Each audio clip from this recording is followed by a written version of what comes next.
नाटीको test online हामीले घरबाट दिने हुँदाखेरि केही टेक्निकल सेटअपहरू हामीले आफै गर्नुपर्ने हुन्छ र त्यो टेक्निकल सेटअपमा केही इस्यु भयो भने हाम्रो टेस्ट इभन क्यान्सल पनि हुन सक्छ।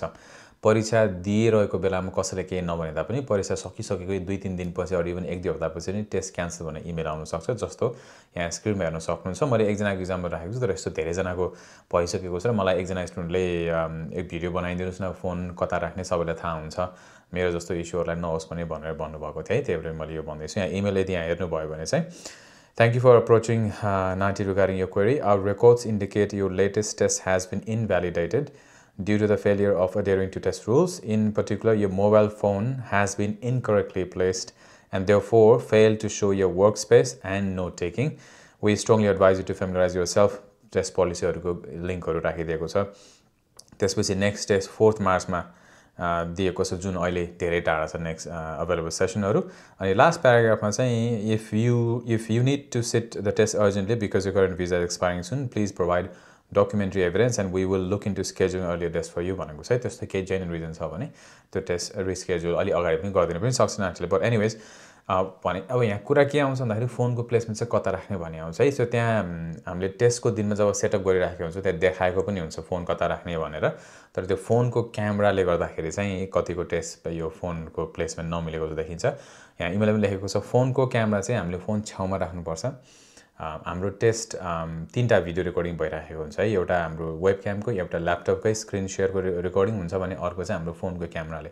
र फोनको क्यामेरामा चाहिँ हामी आफू पनि देखिनुपर्छ, हामीले गरिरहेको नोट्स पनि देखिनुपर्छ र हाम्रो कम्प्युटर सेटअप पनि देखिनुपर्ने हुन्छ है। म तपाईँलाई देखाउँछु है त कस्तो हुनुपर्छ हाम्रो सेटअप भनेर। त्यो हाम्रो सेटअप चाहिँ कस्तो हुनुपर्छ त भन्दा जस्तै हामी यसै डेस्कटप सेटअपमै हुन्छौँ होइन।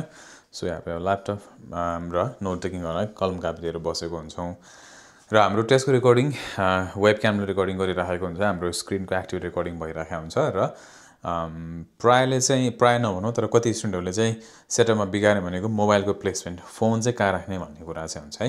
सो 3टा भिडियो रेकर्डिङ हुन्छ, एउटा फोनको क्यामेराले, एउटा हाम्रो ल्यापटपको वेब क्याम र अर्को चाहिँ हाम्रो स्क्रिन रेकर्डिङ भइरहेको हुन्छ। फोन चाहिँ हामीले यसरी छेउमा चाहिँ राख्नुपर्छ, छेउमा अर डायगोनली। जस्तै म यहाँ बसिरहेको छु भने चाहिँ यसरी डायगोनल क्रस होइन, ऊ त्यो पोइन्टतिर भए पनि हुन्छ डायगोनल, अथवा सिधै छेउमा यसरी भए पनि हुन्छ। तर मेन पोइन्ट फोनको क्यामेराले चाहिँ हामी आफै र हाम्रो यो कम्प्युटरको सेटअप र नोट टेकिङ गर्ने कापी यो देखिनु चाहिँ पर्छ भिजुअल। सो धेरै टाढा पनि हुनु भएन, धेरै नजिक पनि हुनु भएन। धेरै नजिक राख्यो भने चाहिँ मेबी हाम्रो यस्तो नोट गरेको यो हात नै पुरै एकदमै नजिक भएर धेरै क्यामेराको नजिक भएर यति मात्रै देखिन्छ होला, केही नदेखिला। धेरै टाढा राख्यो भने फेरि अगेन नोट्स लेखिएको कापीहरू पनि नदेखिन सक्छ। नाटीले चाहिँ 1 मिटरभन्दा टाढा हुनु हुँदैन भनेको हुन्छ।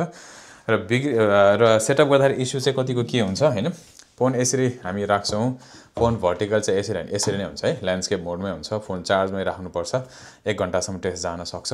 केही इस्यु भयो भने चाहिँ होइन, नट नेसेसरीली चार्जिङको इस्यु छ भने अगेन फोनको ब्याट्री डेड हुनसक्छ होइन। सो यसरी राख्छु। तर कतिले के गर्नुहुन्छ, फोन यसरी मैले जसरी राखेको छु ठ्याक्कै यसरी राखिदिनुहुन्छ। अनि त्यो हुँदाखेरि के भयो भन्दाखेरि हाम्रो फोनको ब्याक क्यामेराले चाहिँ रेकर्डिङ गरेको हुन्छ, फ्रन्ट सेल्फी क्यामेराले चाहिँ होइन। अनि यदि हामीले फोन यसरी राख्यो भने त हामीले फोनको स्क्रिन राखेको हुन्छ तर मेन क्यामेरा त पछाडि छ। सो मेरो फोनले भित्ताको मात्रै रेकर्डिङ गरिराखेको हुन्छ। अनि अफकोर्स त्यो भनेको इक्जाम डिस्क्वालिफिकेसनमा पर्छौँ हामी।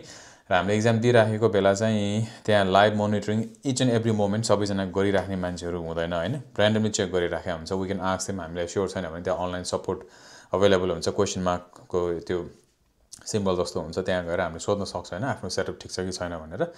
तर यसरी राख्यो भने चाहिँ डेफिनेट टेस्ट डिस्क्वालिफाई पर्छ। क्यामेरा चाहिँ यसरी चाहिँ हुनुपर्छ है। अब मेरो यो मेन क्यामेरा तल सपोज यसले डेस्कतिर बढिरहन्छ, यो ठिक भएन होइन। So I would have to flip it this way. अनि यसरी अगेन यो गर्दा पनि सिधै यतातिर आएको छ। सो मैले सपोर्टको लागि मेबी यता अगाडि केही चिजहरू, मेबी पानीको ग्लास बोटल होइन, कुनै मग्सहरू राख्न सक्छु। अनि यसरी इफ पोसिबल यसलाई let me see if I can fix it, यसरी राख्यो भने बल्ल इट क्याप्चर्स माइसेल्फ र प्रपरली है। अनि यो हाम्रो फोनको भिडियो फिड चाहिँ अब हामी उता गएर चाहिँ हेर्न मिलेन होइन।